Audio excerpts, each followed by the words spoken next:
A very warm welcome to our event today on women's rights, role, and business and succession. The rights of women have evolved over the years, and so has a role in family and business. Women today play a very important role in helping the family in succession planning and also in business on company boards. It is essential for us to be aware of our roles, rights, and responsibilities to maintain a fine balance, understand, implement succession plans to preserve family businesses, family wealth, and family legacy. To gain insight into these issues, we have with us legal veterans from Khaitan and Company to provide a valuable guidance and some simple legal tips. Please join me in welcoming Mr. Haigreev Khaitan and Ms. Bijal Ajinkya with a huge round of applause.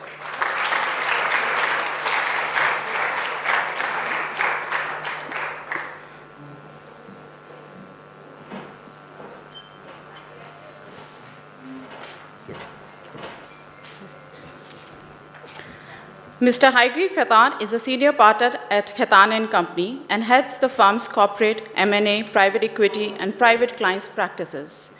He is ranked as the India's top corporate M&A private equity lawyer by the agencies such as Chambers & Partners, Legal 500, International Financial Law Review, and Indian Business Law Journal.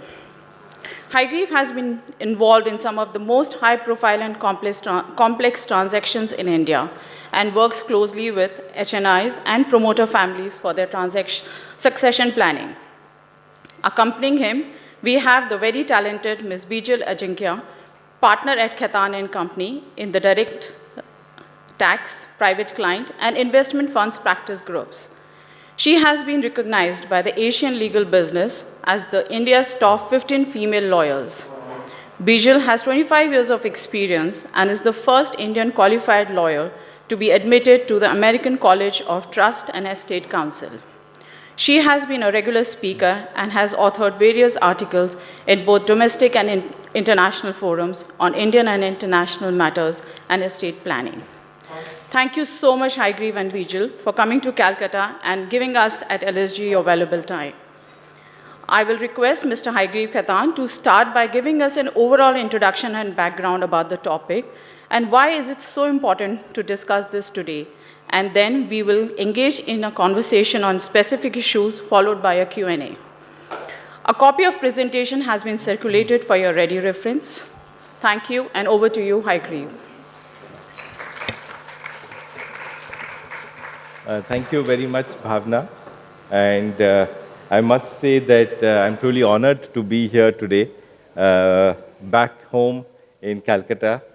And I have to also say that I've never had the privilege to be the only man in a room like this. So it's not going to be easy for me, but I'll try. I have to also say that, on the way to the airport, from the airport here, I got a call from a friend of mine from Bombay that, what are you doing in Calcutta? So I said, I'm addressing a group of women at LSG on succession planning. So I was warned that, Haigreev, you lose all your clients. So be very careful. But I don't think he's right, because the real power now is with women. And I think today's wealth creators, wealth protectors are women.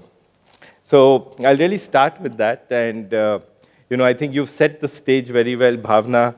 I'd start this discussion in two ways. One, I'd say, why do we talk about women? And I'd like to really say that, look, women today are in the center stage of society, and they've been performing a multifaceted task of looking after the home, providing financial support, looking after the next gen, training the next gen for their roles. And I think today time has come where women have to be involved in business. And I think that is the right time really for women to think about succession planning. I'd want to share a few data points. Let's talk about education and women. almost 2 decades ago, less than 10% of IIMA enrollments were women. Today, across the country, more than 30% IIMA enrollments are women. And I think in IIM Raipur and Kozhikode, more than 50% are women. Again, why are we talking about women? Uh, I'd say that, look, as far as women are concerned, the life expectancy of women internationally is 6 to 7 years more than men. In India, at least 3 to 4 years more than men. And in our society, when we are marrying, we are always looking for an older boy. So that age difference adds to the women. So it's very important to plan succession for a surviving spouse. So it's again, another reason why it's very important to talk about women and this very important topic on succession planning. I have a few other data points to mention. One other data point I'd say is that, I don't know if others are aware, but the CEO of Yahoo was appointed when she was 6 months pregnant. And I think we need more such instances for participation of women in business. We talk about our own firm, Khaitan and Company. When I joined the firm maybe 25 years, 26 years ago, we had a few women lawyers. Today in our workforce of about 1,500 people, we have 40% women. And amongst our leadership partners, we have 39% women. So how the trend has changed, and more than 50% of new recruits in our firm are women. So I think it's very important for that reason, really to talk about women. And as the old saying is, women are compared to the high tide, and the high tide is the tide which raises all boats. The boats of family, the boats of business, the boats of economy, and the boats of society. And that's what women are about. So I'll deal with the next sort of part, and let's deal with maybe succession. I thought it would be appropriate to listen to Indira, what she has to say about the role of women. Indra, you run a company with 300,000 employees, almost $70 billion in revenues. You come home one day as president of the company, just appointed, and your mom's not that impressed. Will you tell that story? This was about 14 years ago, and I was working in the office. I worked very late, and we were in the middle of the Quaker Oats integration, or the acquisition.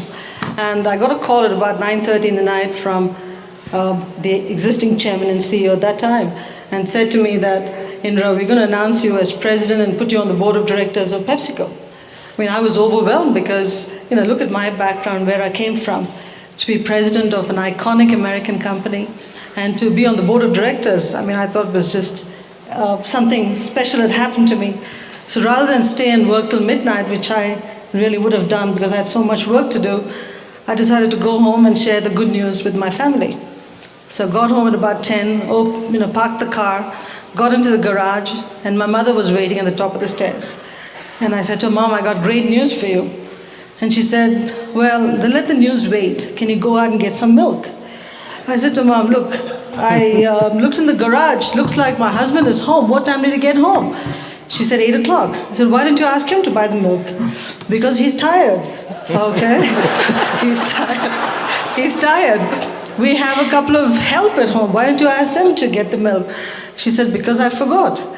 I said, okay, fine. She said, just go get the milk. We need it for the morning. So I, like a dutiful daughter, I went out and got the milk and came back. I sort of banged it on the counter and I said, I had great news for you. I've just been told that I'm going to be president on the board of directors, and all that you want me to do is to go out and get the milk. What kind of a mom are you? And she said to me, let me explain something to you. You might be president of PepsiCo, you might be on the board of directors, but when you enter this house, you're the wife, you're the daughter, you're the daughter-in-law, you're the mother, you're all of that. Nobody else can take that place. So leave that damn crown in the garage. And don't bring it into the house. I'm sure it sounds very familiar. So, Bhavna, let's talk about the next part, and that is succession. So, what is really succession? So, I describe succession really is an exercise to really pass the baton. And it's like a relay race which you're running, and there is no finish line. Every time you're just passing the baton to somebody. And what does succession involve?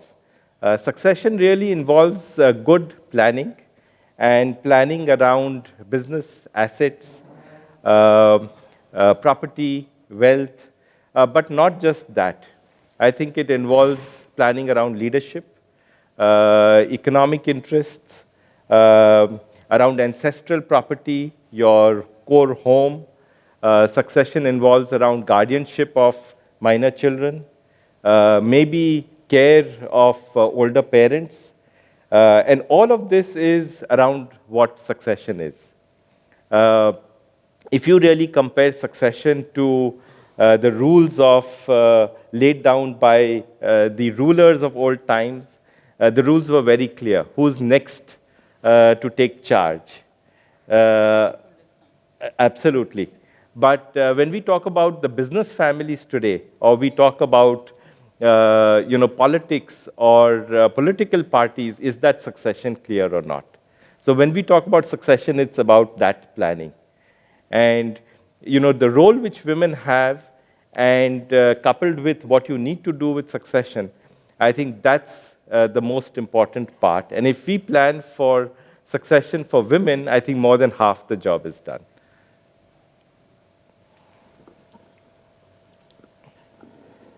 And, as I mentioned, succession is also not just planning about a woman's succession.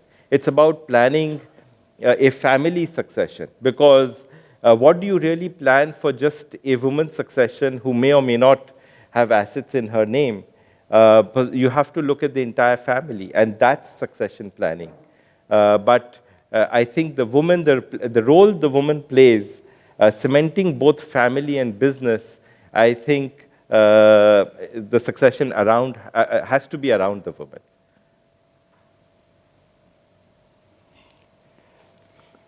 So what are the rights which you have seen Hygrieve, evolve, and how has the legal system itself evolved to give rights to women? Well, I'd say that a lot of changes have happened over time, and not looking at some of the sort of archaic changes where women were given right to property, women were given voting rights. I'd say there have been two really crucial watershed changes in women's rights. The first being in 2005 when the Hindu Succession Act was amended. And women were given equal status, or daughters were given equal status as sons, as co-partners to Hindu undivided family property. And I think that was a big change, a change in the right direction. The second big change I'd describe is in 2013 when we had a new Companies Act, and it became mandatory for companies to have a woman director. And I think that again gave a right to women to be on the boards. And that's the time, I got reminded of the film, Dil Dhadakne Do, where the stubborn Mehra family who thought that the unwilling, Kabir had to be given the role and not the capable Aisha. And I think those times are over. I would say these are the two big changes. Yeah, and just to add to it, with this entire co-partnery where a woman as a daughter has equal rights as a son in Hindu undivided family property, I think what is also important to share is that we have a Supreme Court which has essentially said that the manager to an HUF can essentially also be a woman, and not necessarily it has to run to a man. And this really shows that we have a big change in the way the legal framework as well as the society is really thinking about women, where women can actually be at the helm of affairs and really run businesses. So I think that's an important point to note too. Thank you so much. When we are talking about the past changes, I would like to know what are the current trends in the succession planning world these days? Sure. Thank you so much, Bhavna and Hygrieve. And good afternoon to all of you, and lovely to be amongst a set of very powerful women, a set of women who really provide life in the true sense of the term. I would say life to any family, life to any organization, life to society, and life to the nation at large. So I think we should be very, very proud of the role which we really play. And I'm sure all of you all have seen and been subjected to, the same treatment as you've seen with Indira Nui. I would say it's not a question about us being suppressed or us being under someone's control. I think it's as simple as life does not really run without a woman around. And to that extent, it's not a question about, somebody to do your chores. It's just somebody to be there to really provide that particular life itself. I think what is very important to see is that the society has really seen the change wherein women are really the drivers of positive growth. And when you see anywhere around, like today, no man can succeed without the support of his wife, without the support of his fellow colleagues. You will never see an organization really function and actually build up without there being a fair mix of, men and women. I'm, of course, extremely fortunate to be a part of an organization which really understands and appreciates the facets of a woman and continuously evolves its policies to support and enable them to drive. Of course, we have Hygrieve here, and thank you so much for being such a driving force to an organization which I'm so proud of. So to that extent, lots of changes which we would see in organizations today. Also very important to note that conversations around succession, though generally are around men, around wealth, around businesses, what I have often seen, and most of you all would be, would have contributed to this, is the fact that it is the woman who really drives this exercise. And to the extent you have a woman who really drives this exercise with positivity, with inclusiveness, as well as with neutrality, looking at all family members as one, you're more likely to succeed than the man who would look at things in black and white. So to that extent, very, very important to look at these particular conversations and really drive them to that extent. What has really changed? And I think, one is, of course, just the legal framework itself. But more important than not, you're seeing the younger generation, the generation of today, really not wanting to look at the family squads which they've seen and the wealth of families and family businesses really diminish. So just the awareness, the foresight to plan is what has really made that particular change.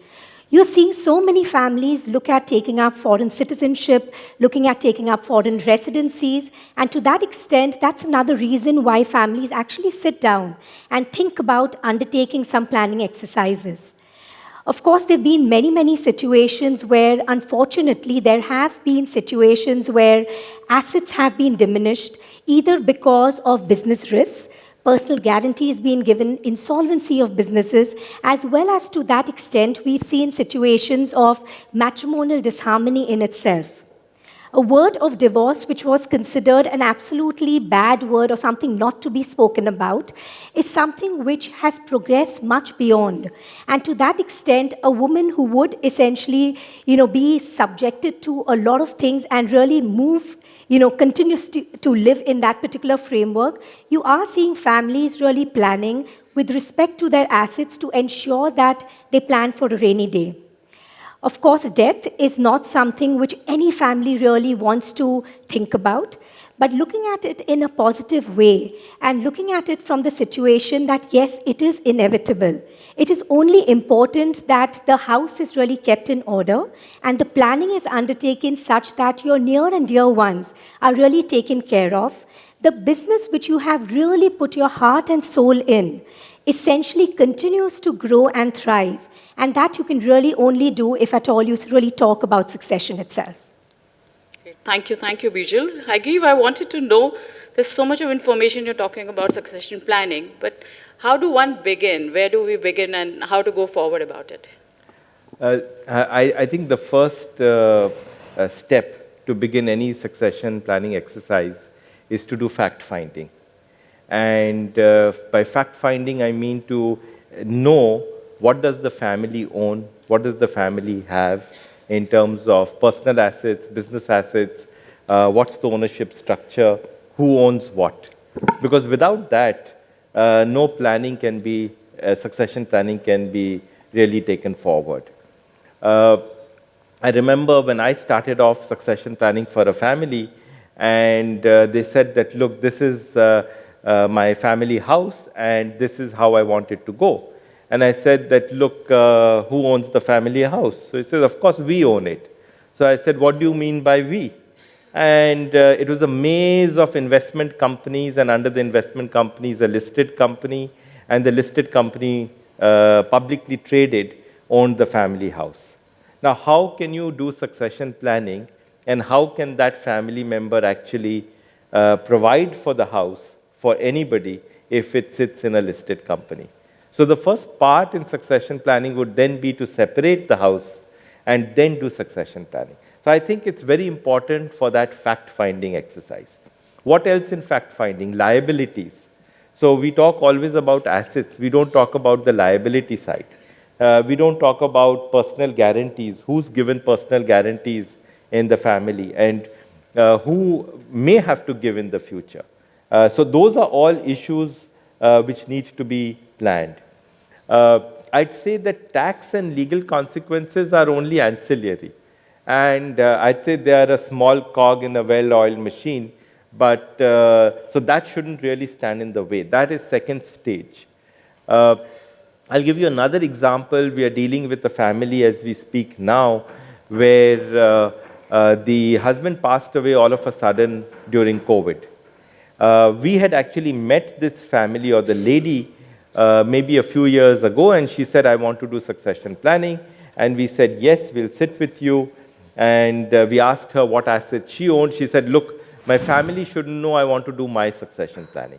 And we said, look, before we actually embark on your succession planning, we need to know what your family assets are. Unfortunately, during COVID, her husband passed away. He passed away without leaving a will. He died intestate. He has a wife and 2 children. And the 2 children are now quarreling. Now, what this lady realized later is none of the assets are in her name or the children's name. Everything was in the husband's name, and the 2 kids are fighting. Now, how do you do succession planning for a woman or for anybody?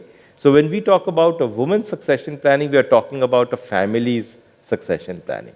So this fact-finding and taking the steps has to be for the entire family. And one has to sit openly, and I think the woman can lead it and can cause, whether it's the spouse, whether it's the father, whether it's the father-in-law, to say, let's sit and have an open discussion. And it's for the protection and growth of the family that one can start. And then I think you can get all around. You can get chartered accountants, you can get tax advisors, you can do all of that. So, Haigrip, how do we begin, and what's the way forward? Yeah, so I'd say that, look, know what's at play, know your assets, getting advisors. We talk about HUFs, but again, first finding out that, look, what sits in HUF? Is it a multi-generational HUF? Is it a single-generation HUF? What do you want to achieve? And I think in your pack, we have, for example, when you sit down on a succession planning exercise, you actually see and write down your objectives. What do you really want to achieve as a family for succession planning? So on the one side, you write your objectives. On the other side, you write your assets and liabilities. And again, what's at play? Kids are at play, minors are at play, and there could be many techniques. For example, when you do succession planning, you don't want to give kids assets when they are young. So you have to use perhaps structures by which they get control over assets at a certain age. And you may have trustees, you may have protectors taking care of those assets until they get those assets. You'll have other things like, for example, not just assets, but board seats, control over businesses, and how do you also think about succession planning there? What if your kids are not interested? Then how do you get professional management and protect economic value for the next generation? Another part is, I think, charitable trusts. And, charitable trusts, most charitable trusts don't give families the right to appoint trustees. And it is the then present trustees who control charitable trusts. So if your trustees are outsiders and you are no longer there, it's those trustees who will carry on with the trust. So how do you again control and provide for succession over these charitable institutions? So I think it's the first step, and I think what's at play to think about it and then start the exercise.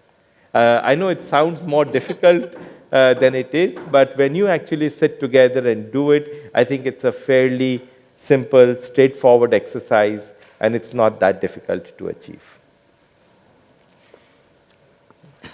Can you mention, like you've been mentioning, there's been a change in the Hindu law and the Hindu undivided family laws. What are the changes that have happened, and how relevant are they, and how positive they have been for the families? Yeah. Maybe, Bijal, you want to take and describe how the rights of a daughter, Sure. spouse, and mother. Sure, definitely. Yeah, so these are the multi roles which we play as women, and what are really our rights. So, as a daughter, as the law has changed, there is an equal co-partnership right in a Hindu undivided family property, equal to to your brother itself. Important to note that this would apply for any girl child who is actually living post 2005, as well as with respect to an HUF, which does have property and which is in existence post 2005. It does not really seek to really alter any HUF which has been wound up prior to that particular date. So one is, of course, an interest in the Hindu undivided family.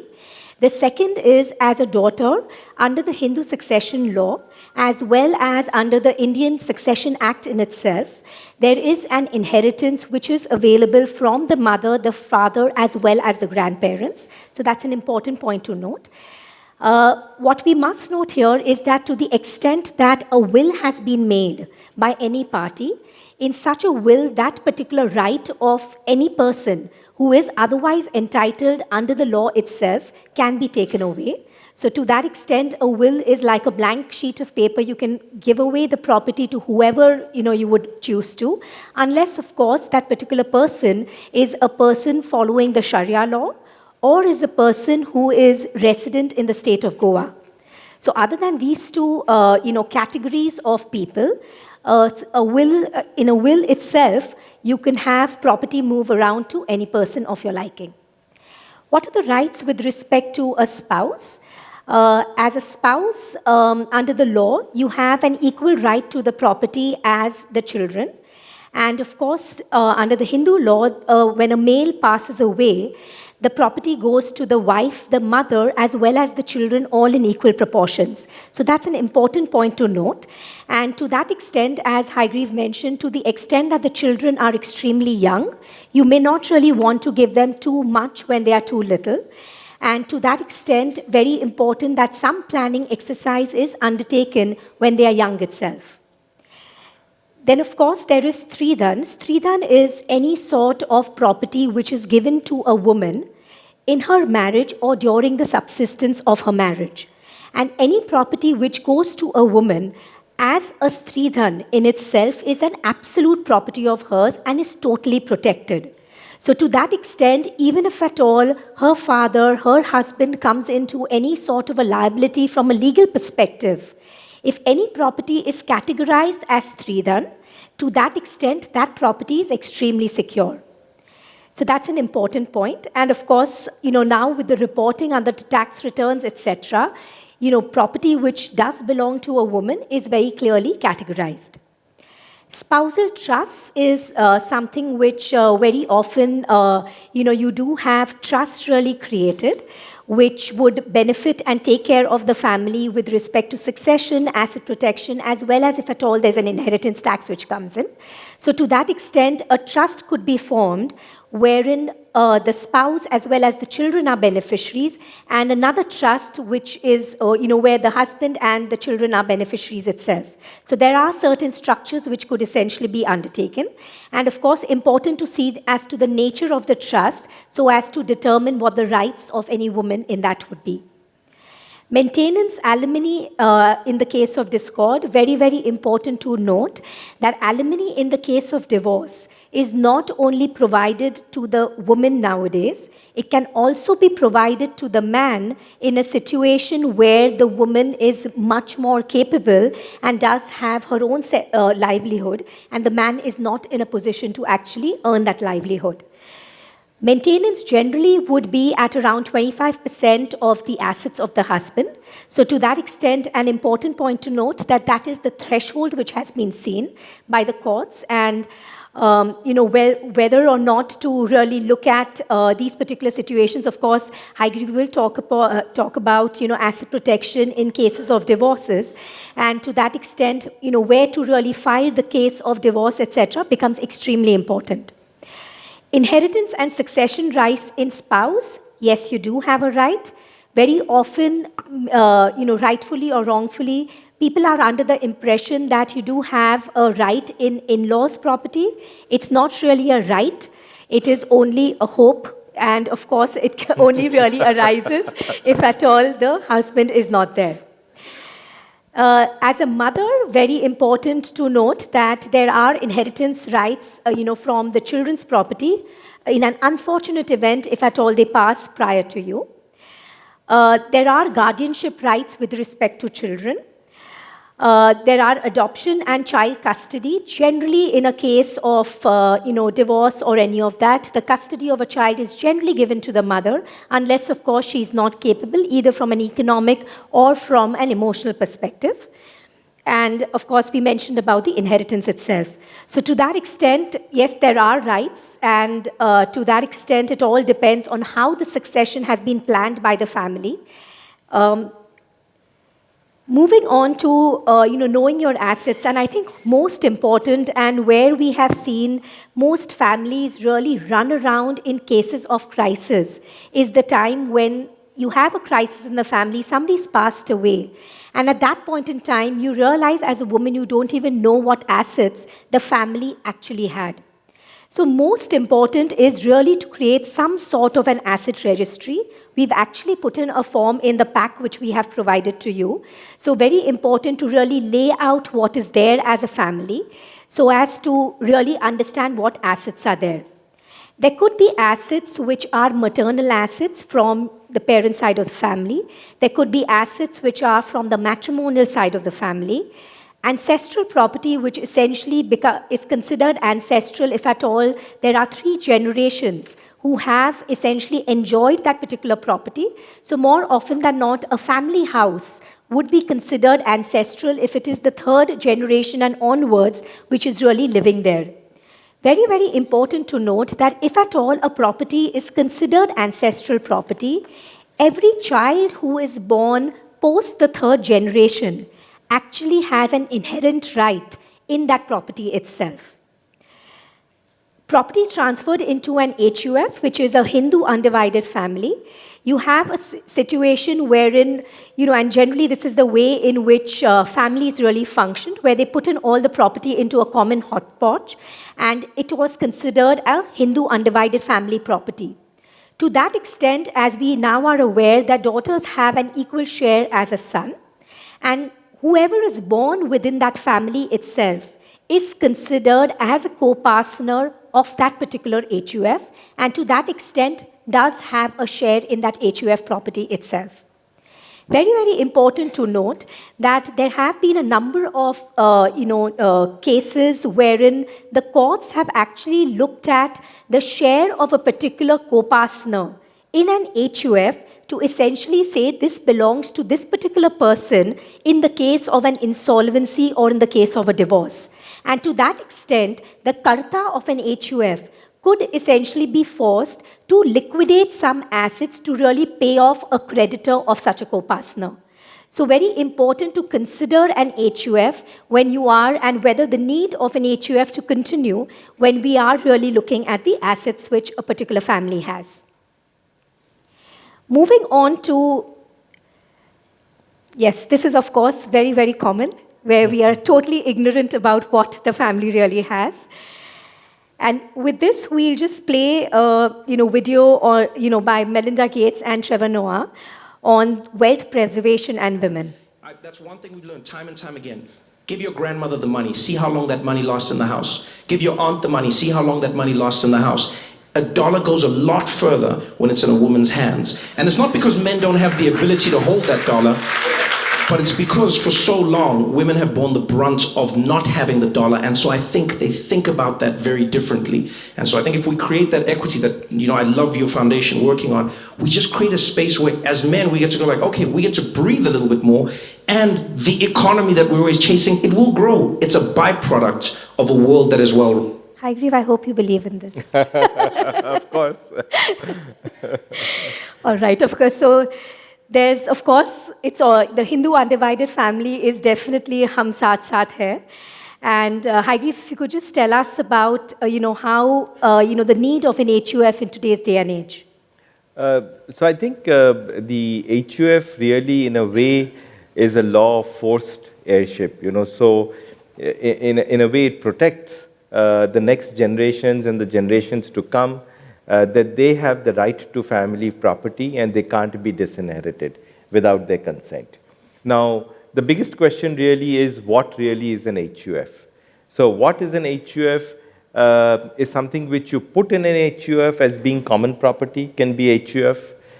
Something which a member succeeds or inherits from his father, his grandfather, or his great-grandfather. So 3 generations actually is HUF property. And many a time, what is actually described as HUF property and filed as HUF tax returns is not really all of the HUF property. So these issues arise when there's a dispute as to what really is HUF property. And then you go back and see what was the origin of these HUF properties. And the origin may have been from the father or the grandfather or the great-grandfather, and that is all HUF property. And that is something where both boys and girls post-2005 will have an equal right.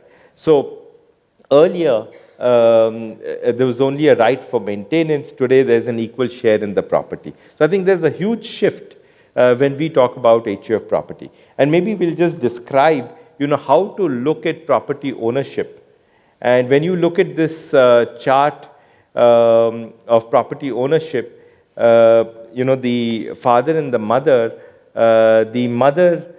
is a member of the HUF being, say, the daughter-in-law, and from the husband's side is only given maintenance until and unless an HUF is partitioned. And the son and the daughter and all of the children have equal right in the HUF. And whoever is born then in the 3rd generation also have a proportionate right in the HUF. So if both sons and daughters are going to have this, and you're going to say as to what is HUF property, you're really looking at a very wide definition in the way businesses are built. Whatever are your personal earnings, a man's personal earnings, unless it's thrown into common pool, is not HUF property. So that is your personal property. So another big change, as Bijal was mentioning, is that women can be kartas of HUF. So if a man is no longer there, or even otherwise, a woman can take charge as a karta of HUF, and the eldest daughter will have the right to be the karta after, let's say, the father. So it doesn't need to go to the son. So all of this means a huge change in the way we are looking at inheritance laws. So maybe I just, that's very helpful. Thank you so much, Haigreve. I'll just share with you, one of our, situations where, unfortunately during COVID, one of, the families, lost a very young son, who would have been in the early 40s. So the family really comprised of a matriarch who really had created the business. The business is today worth $1 billion, and having 2 sons. The oldest son totally at the realm of affairs of the company, and many, many businesses. The youngest son, always there, but was always really shadowed by the older brother. And unfortunately, this, the older son passed away. And the question really which came up in the mind of the widow of this particular individual was that, what really does belong to me today? And, it was all confused with the fact that this is a Hindu undivided family. We've always lived together. We live in a common house. And to that extent, the property should actually be divided amongst all of them. And it's important to note that in this particular case, wherein the mother of the boy who passed away, she was the one who had really generated all the wealth. And to that extent, it was important for her to understand that she did not really have an inherent right in that property. And to that extent, very important to consider these situations wherein you have a mother who's lost her son. You have a wife who's lost her husband, and of course, you have children who've lost a father. You can imagine the turmoil in this family from an emotional standpoint. And to that extent, all the wealth and all the assets, businesses of the particular family were absolutely randomly actually owned. And today, that woman is really in an emotional state as to what is mine. You've gone through a situation which has been life-changing, right? When the husband has actually passed away. Today, the only thing which she can really think about is financial security. And to that extent, very important to build that up and to really drive these conversations in a positive way. Unfortunately for this family, it's been like 2 years. Very, very difficult to really have these discussions because they are all really yet grieving. They're not able to actually think about the fact that this person is no more. And to that extent, any of these particular discussions are best had in situations where things are absolutely well.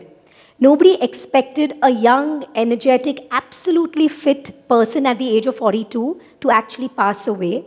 And it's a really sad situation where the entire family today is only really thinking about death. They're not really able to think about the business and how to really create it and move forward because they are so concerned about the fact as to how will these grandchildren really be taken care of. So I think that's an important point to note as to not just because everybody lives together, the property is actually Hindu undivided family. As Hygrieve mentioned, unless a particular person takes the step to throw it into a common hodgepodge and record it as a Hindu undivided family, it would yet continue to be considered as individual property of a person.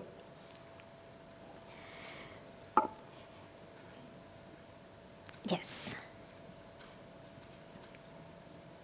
Okay, so we'll move on to this, the topic of succession and inheritance. And maybe by a show of hands, have you all planned the succession of your assets? You can put, okay. So hopefully, Hygrieve, by the end of it, we'll know many more who will do it now, right? So very, very few. So very important for you to drive this topic when you go back home, in a positive manner, of course. So when is the right time to plan your succession? Would you think it's an age-related milestone? Would you think it's wealth-related? Or would you think it's business-related, a milestone? You actually have like cards in the pack, so you can put up green when you think it's yes and red when you think it's no. So how many of you think it's an age-related milestone, that you must do it when you're 50 or you're 60 or you're 70? So most of you think it is an age-related milestone? Okay. Wealth-related? No? Not age-related? Okay. A lot of them are saying it's age-related, right? Wealth-related.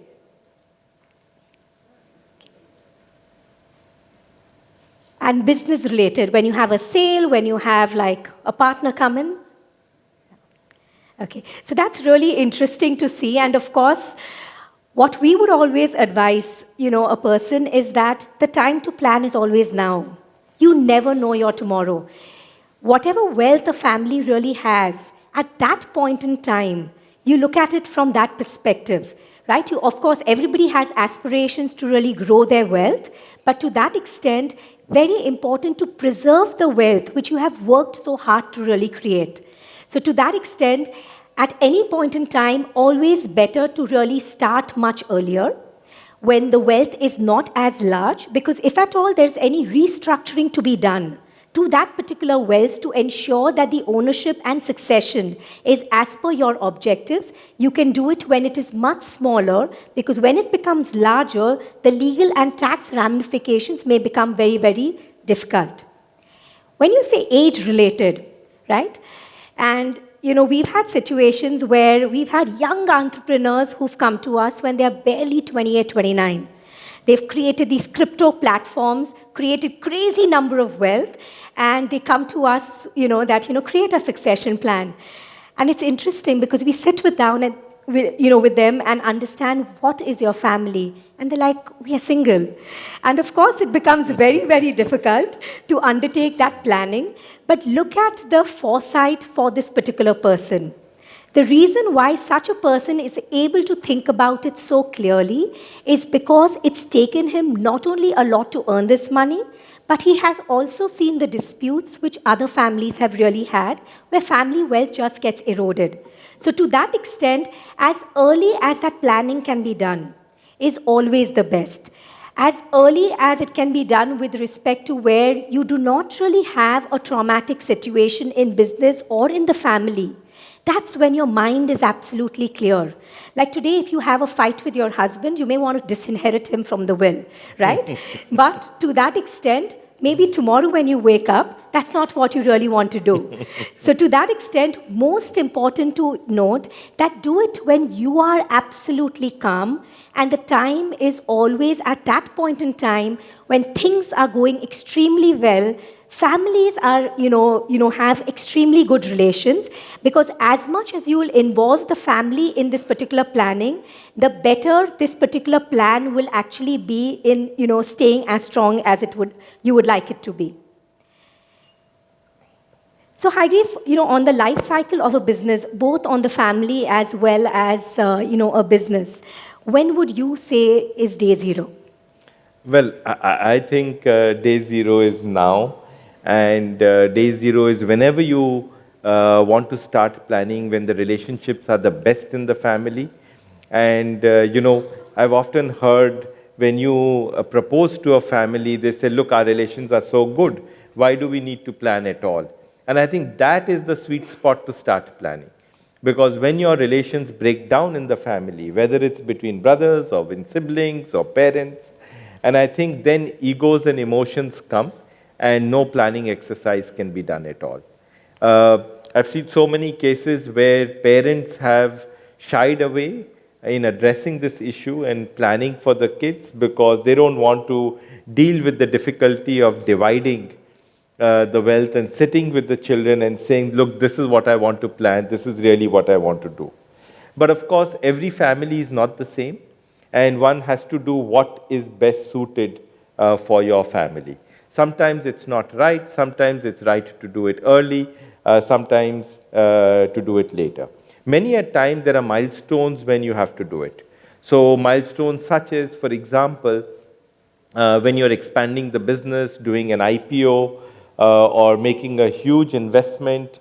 And these are commercial realities where you need to actually plan. Or there's an expansion and you need to give a personal guarantee for a new loan. And I think that is really the time to plan and think that, look, I must do some planning and not to perhaps ever risk that the core family assets are ever at risk. In terms of some of the trends today, migration, so many family members are migrating abroad. I'd say one member of every family is in the US already. And so I think that is another reason to plan, because there are a lot of extra territorial reasons to plan, tax, and also in terms of foreign laws. So I think it's very important to plan. So these could all be triggers at a time when families should think of planning, but earlier than later. Great. Just to add to what Hygrief said, and I remember a particular case which, where a particular family, in their mid-70s, really undertaking a planning exercise. They unfortunately lost their son at a very young age, and they had their daughter who, is a special child. And it's interesting to see that, for this particular family, the wealth succession, I mean, it's very clear there's one daughter. Of course, there is a grandson also. But to that extent, the wealth succession was very clear. What was the most worrying to this particular family is that who is going to look after our daughter when we are not there? And to that extent, I would feel that as much as it is important to really take care of wealth succession, it is equally important that where there is a particular situation like this in the family, to really create that environment of inclusiveness, to have that emotional support, the counseling, and create that friends, etc., who essentially will be the caretaker of such an individual, post the lifetime. And it's interesting to see as to how for this particular family, that's the only thing which worries them. And whenever I would meet them, they will keep asking me that, do you really have someone who will help our daughter later? And it's sad because the daughter is in her mid-40s, expecting her now to trust someone else, right, is not that easy. So to that extent, as much as we plan for wealth succession, let us always be cognizant of the fact that it is important to really plan for the emotional well-being of family members also, and to that extent, really invest that time and effort. In fact, we were helping one family based out of the UAE, and in that particular situation, parents had divorced, and the only reason why they had actually come to us was to really create an entire emotional environment for really creating that particular structure. So to that extent, families are extremely cognizant of the fact, and it's important to really start on these matters also much earlier. Moving on to the next, and of course, this is a very interesting slide by, one of the first, women Supreme Court judges in the US. And I think what, she really meant by this was not really financial independence. I think just independence about really managing affairs and being able to manage it such. In fact, this reminds me of, a situation where, like a professional had actually passed away, leaving a wife and, young children. And, when a person is around 38, 39, you never expect them to, pass. And obviously no will.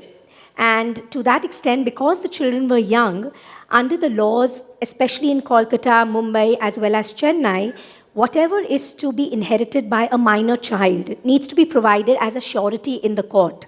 So to that extent, that much amount of the wealth, what belongs to a minor child, is actually to be deposited in the court by the executor of that particular, whoever is administering the wealth of this particular person. And very interesting to see that, when this event took place, the business of this particular professional had a lot of bidders. And because there was an entire situation of a probate, etc., being required to be taken, there was a case wherein a lot of people tried to take advantage of valuations. And from a valuation of 400 crores, the only amount which this particular person was able to get was 60 crores. And to that extent, it was really interesting to see how this woman, who was herself only around 36 years old, she actually enabled herself. She studied, she ensured that the dream business of her husband actually, was taken forward rather than her having to sell it in distress. So, these are interesting stories wherein it's not necessary that, everything has to be monetized. There are ways in which, professional leadership can be brought in, or the family itself can enable themselves to actually run that particular business. So that's an important point to really note. And what I would say from, for that particular lady, she really became independent, not from a finance standpoint, but just from really not being, hassled by other people in really diluting the value itself. So Hargreave, we have been seeing a lot of situations of insolvencies and, assets really getting eroded by personal guarantees. So could you let us know as to what has really changed and why are personal guarantees becoming, so difficult to really maintain? So I think, with the new insolvency law which we have in our country, the enforcement of personal guarantees and recovery of debts from borrowers has become far more stringent and effective. And one of the big changes is that, look, even if a borrower company goes into insolvency and the bank settle with the borrower, the liability of the personal guarantor is not extinguished. So the liability of the personal guarantor for any difference between the amount borrowed and the amount settled is still due from the personal guarantor. So again, from a succession perspective, very important to think as to, look, who's providing the personal guarantee. The person who's providing the personal guarantee, if he or she has the main assets or material assets, can you sort of restructure before giving the personal guarantee? After giving the personal guarantee, it's impossible to restructure. No bank or financial institution will allow that. Now, in order to be able to restructure, there are stringent rules now. Any transfer of assets for 2 years prior to any claim can be challenged if it's a transfer to a related party.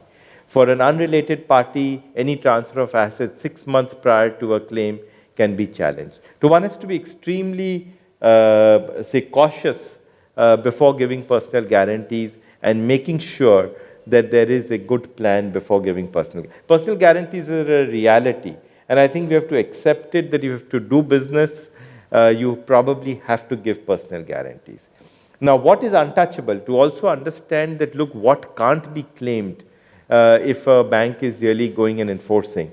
So today the exceptions are very little, very few personal assets, furniture, fixture, some jewelry, some jewelry for religious reasons, insurance policies, they can't be touched. So again, some planning for families around insurance policies, and of course, an exemption for a dwelling house, but the exemption limit is very small and not really effective. So I think it's very important to plan. And I know we are running out of time. We have two important sections, wills and trusts, to cover. So we'll proceed. Another sort of area, I think, is matrimony. And I think to plan whether or not you need to have a prenup. Now, in our social systems, very difficult to propose a prenup before marriage.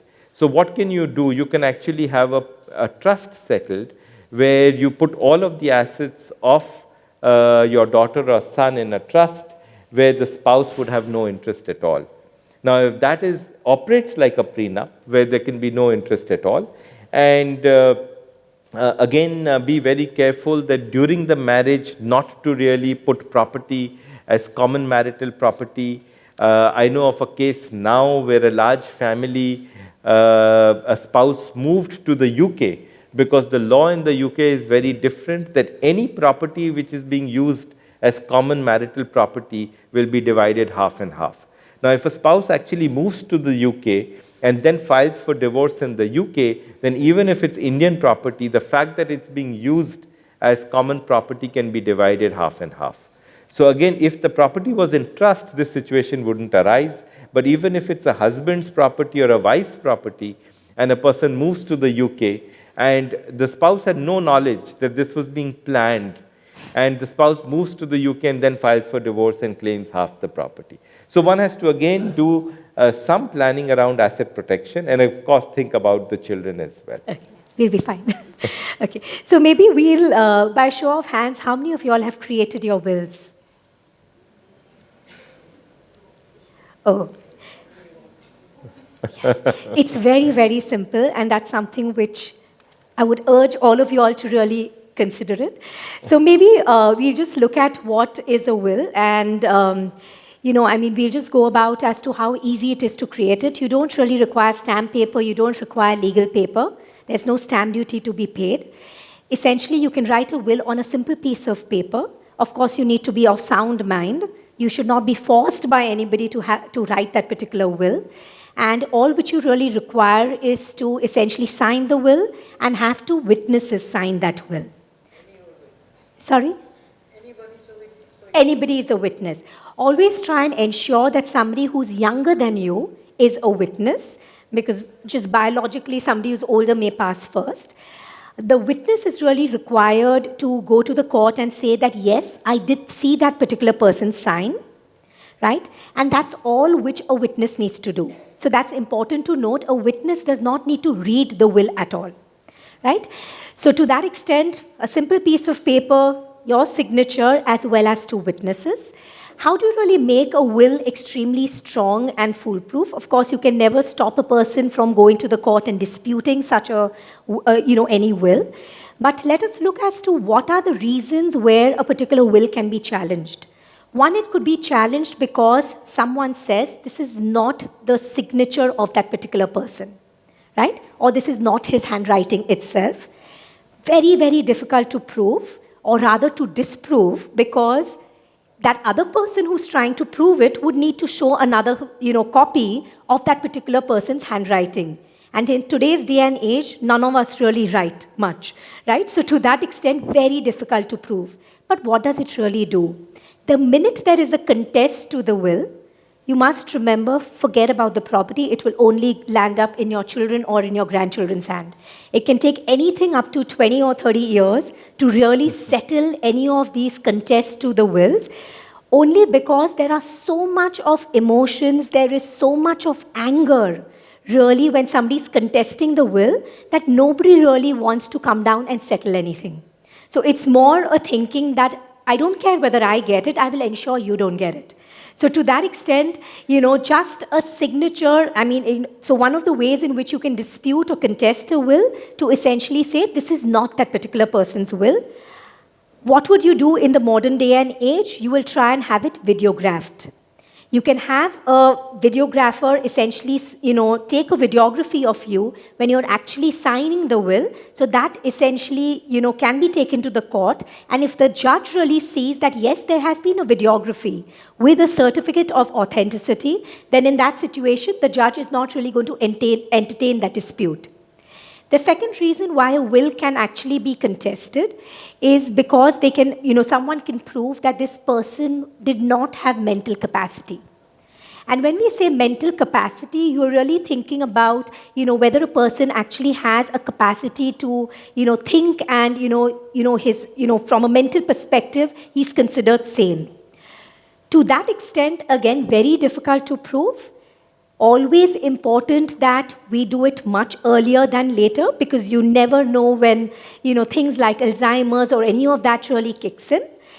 The way in which this can actually be protected is by essentially having a doctor's certificate attached to the particular will. Always ensure that the doctor is someone who has actually seen you and is your family doctor, because obviously the person who's going to contest is going to be another family member who very well knows the doctors which you actually go to. The third reason where a will can be contested is to essentially say a person has been forced to sign this will. And to that extent, it will always be good, especially in situations where a particular person is being disinherited. Like, let's assume there is, not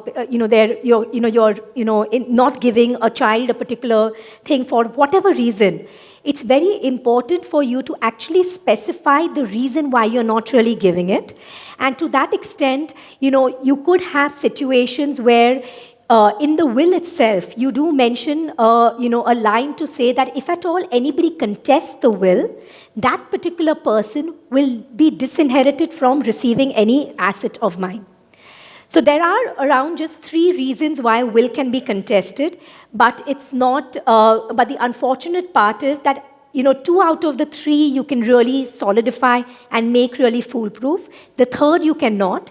But to that extent, of course, that risk is always there, which is where as much as property which can be moved into a trust, rather than leaving a will to really take care of most of the wealth, is always good to do.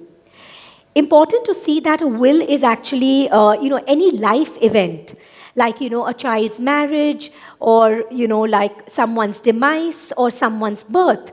Try and revisit the will at every point in time, because you may actually want to change the will. A change of a will, can essentially be done by really just having a supplemental will.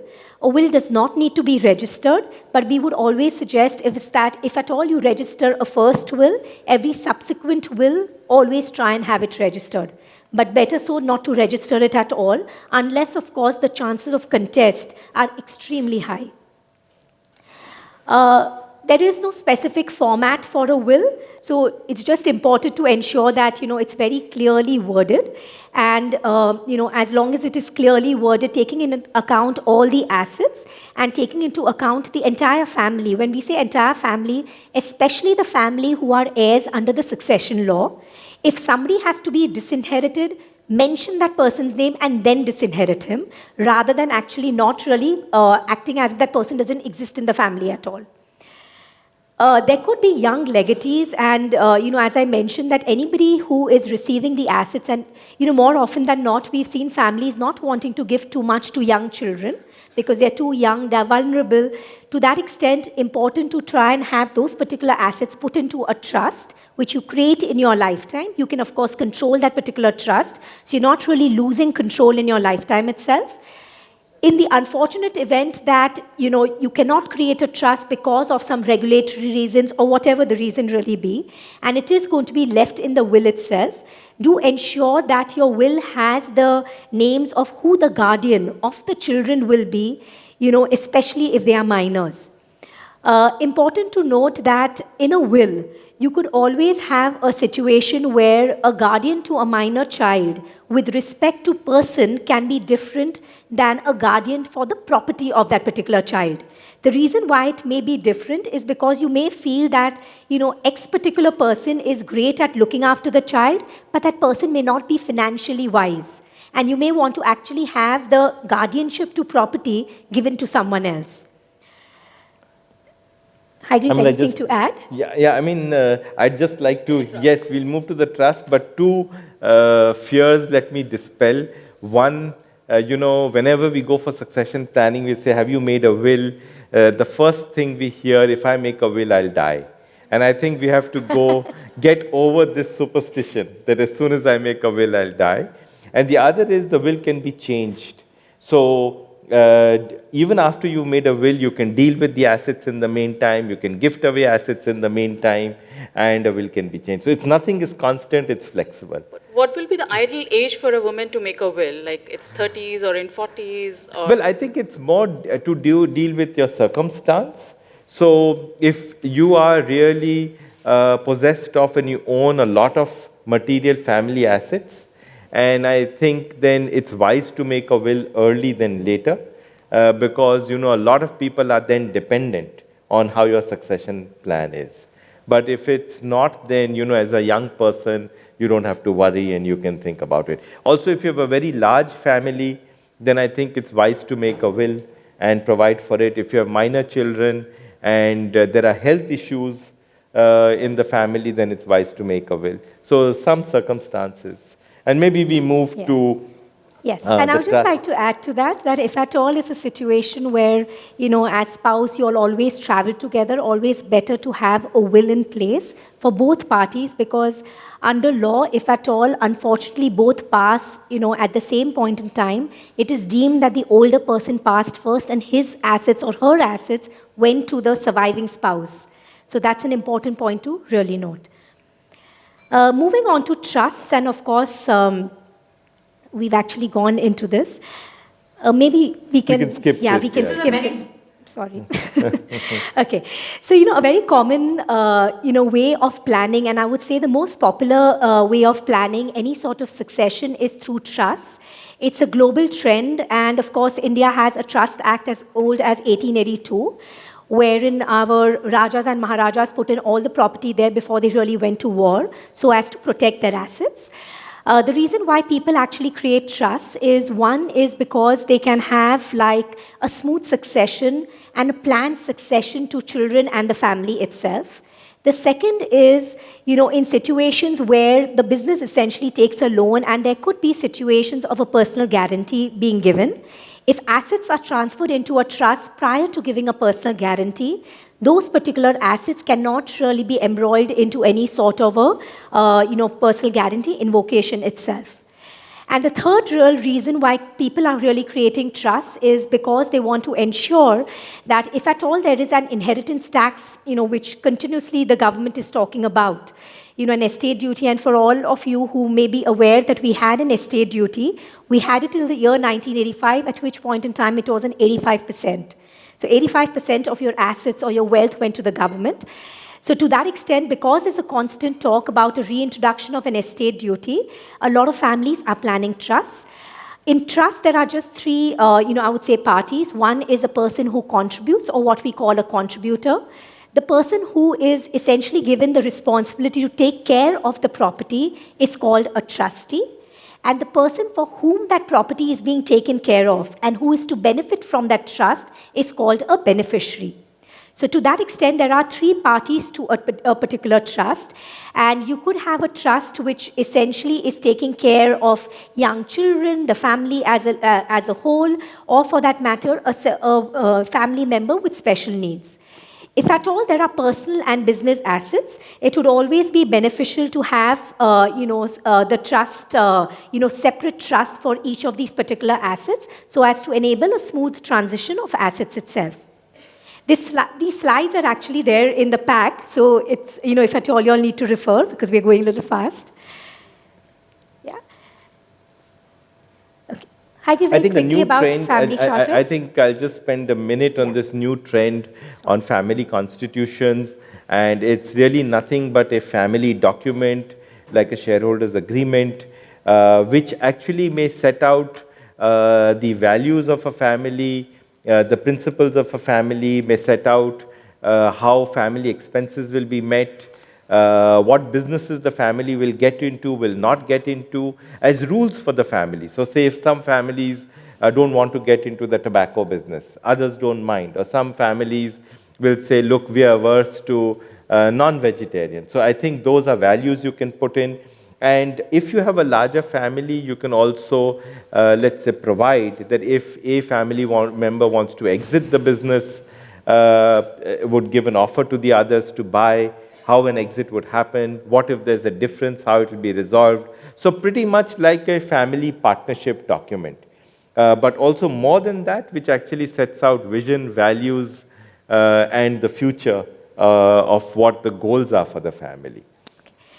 So just very quickly, just very quickly, I agree. We've seen, women being independent directors on, companies' boards, and you being, on many such boards. What is the value and the contribution which you have seen women really provide? Well, I think on all the boards that I sit and I see women, I think I see a huge difference.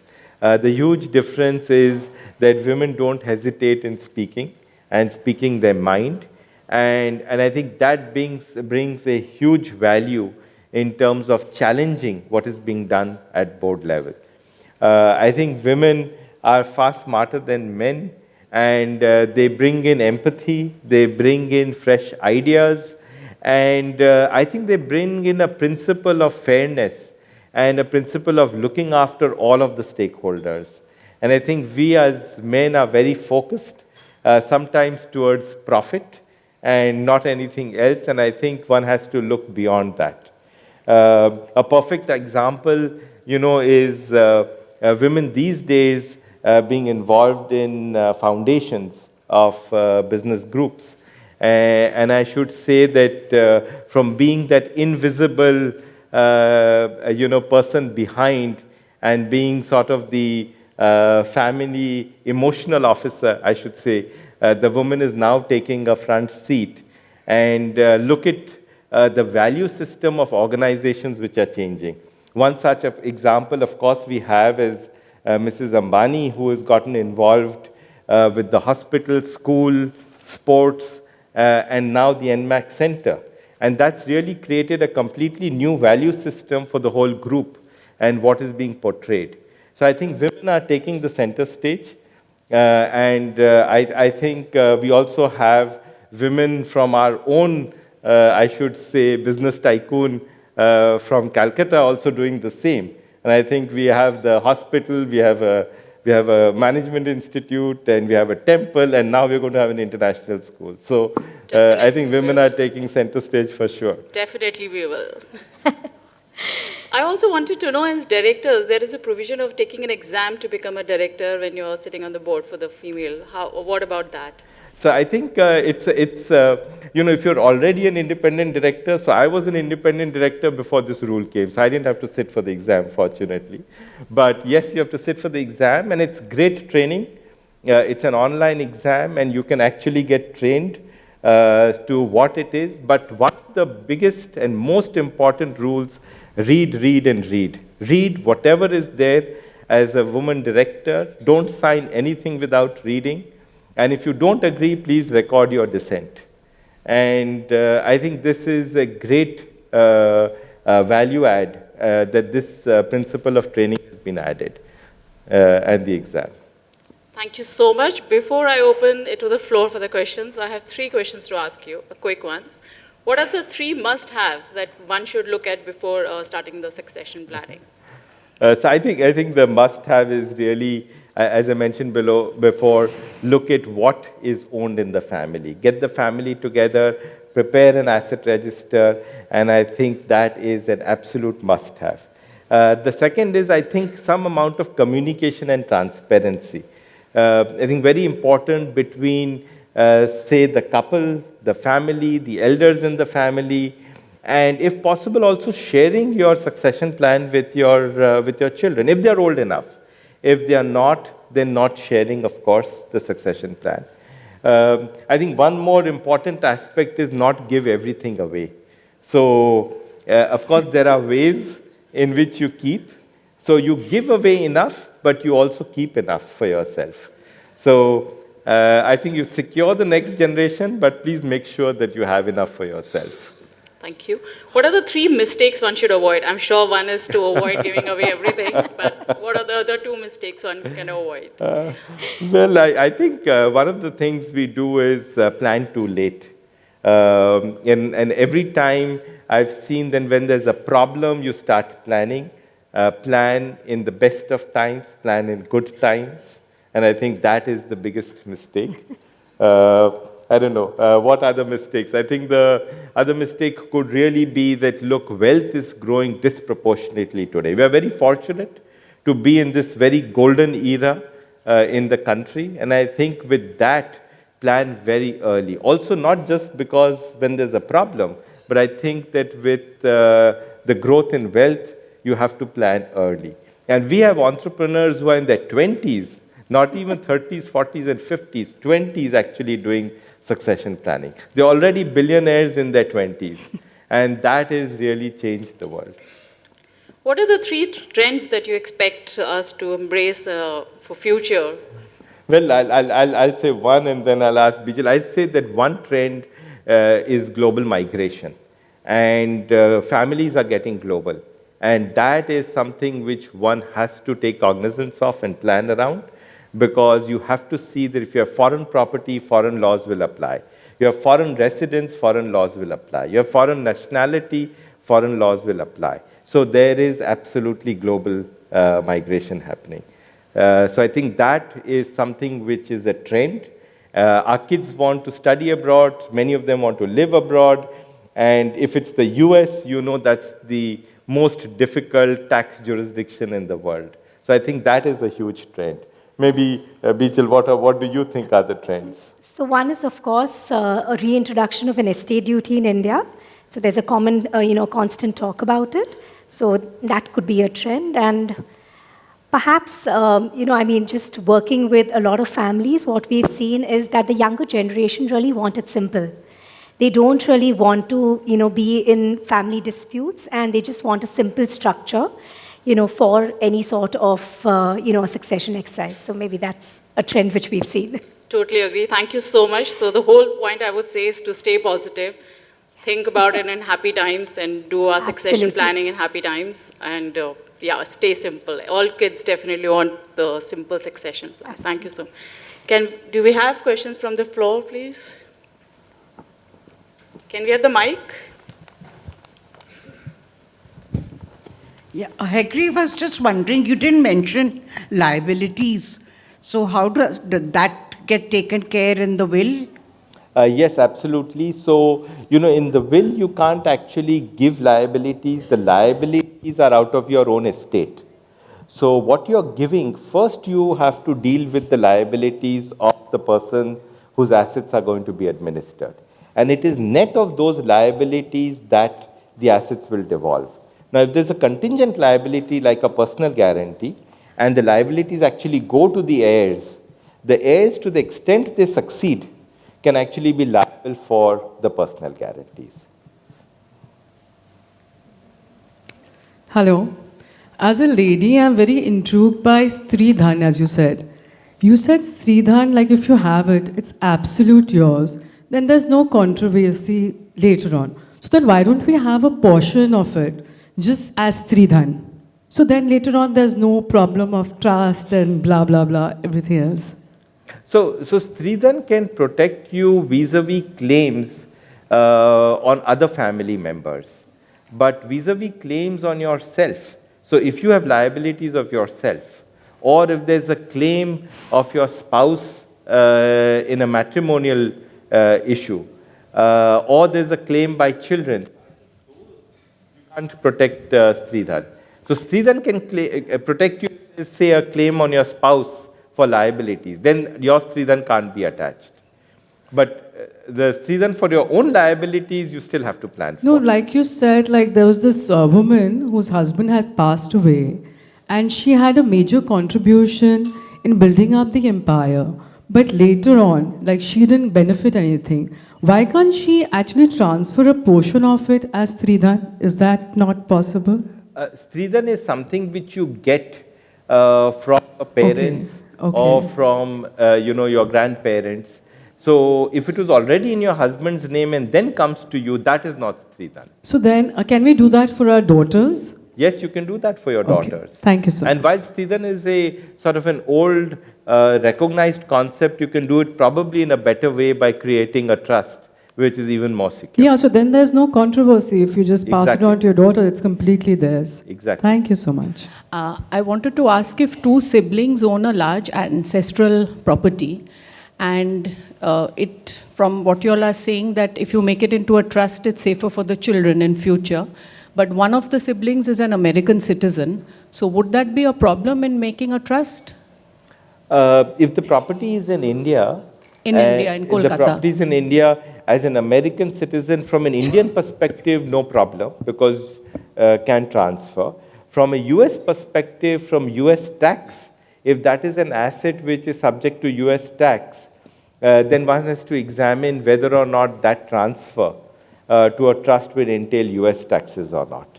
But otherwise, from an Indian perspective, no problem at all. Of course, there'll be stamp duty if you're transferring immovable property. Okay. And just one more quick question.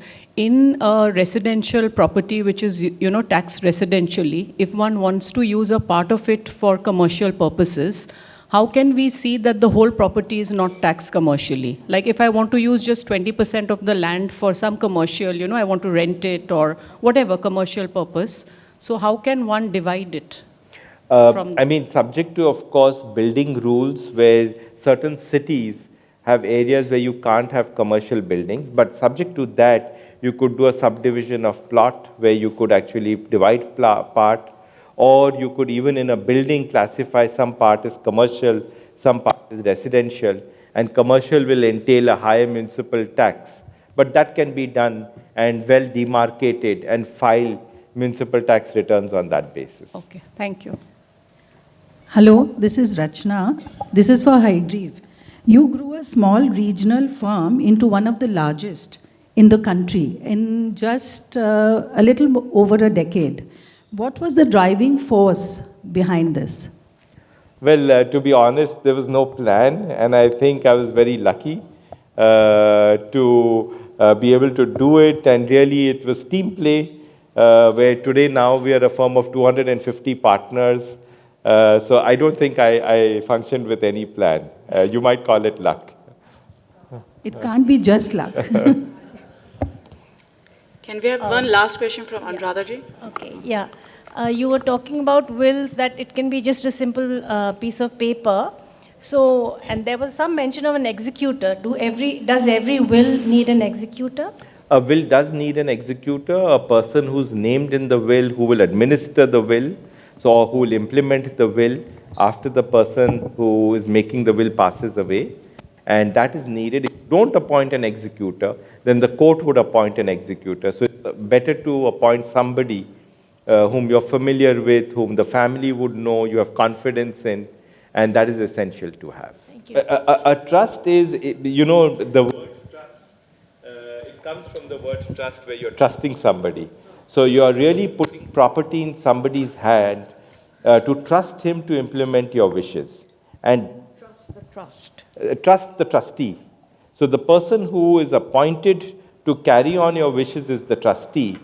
And it's a written document where you set out the rules that you must function within these rules, and I'm trusting you with this property to carry out my wishes. Now, a lawyer could draft it for you to write it well, with clarity, and you could actually then create it in your lifetime and not actually put everything under a will, but do planning in your lifetime. Thank you. We have Hygrieve and Bijal with us for the high tea also. So if you have any questions, you please can ask them. Thank you. A very good afternoon, everyone. On behalf of the Lady Study Group, I would like to extend a heartfelt gratitude to Mr. Hygrieve Khaitan and Ms. Bijal Ejankia for sharing their valuable time with us. Our takeaways today have been immense and highly insightful. Every woman's rights and roles in business and family are vital and should be celebrated. Women have consistently proven their strength, resilience, and exceptional skills in various domains, as we have observed during the conversations today. It is crucial that we continue to advocate the equal opportunities at home and at the workplace, especially by making a will, as you mentioned, and of course the woman being the emotional officer at home. By fostering an inclusive environment where women can thrive and contribute their unique perspectives, we unlock immense potential for innovation and growth. Let us empower and support women in business and home by encouraging their leadership, entrepreneurship, and the breaking of glass ceilings.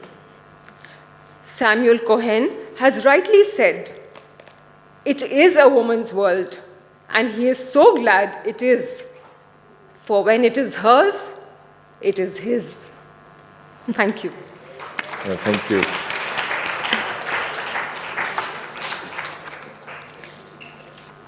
I would now like to invite our governing body member, Mrs. Sumangla Ji Birla, to give a token of appreciation to Mr. Hygrieve Khaitan, and Ms. Parul Swaroop to give a token to Ms. Bijal.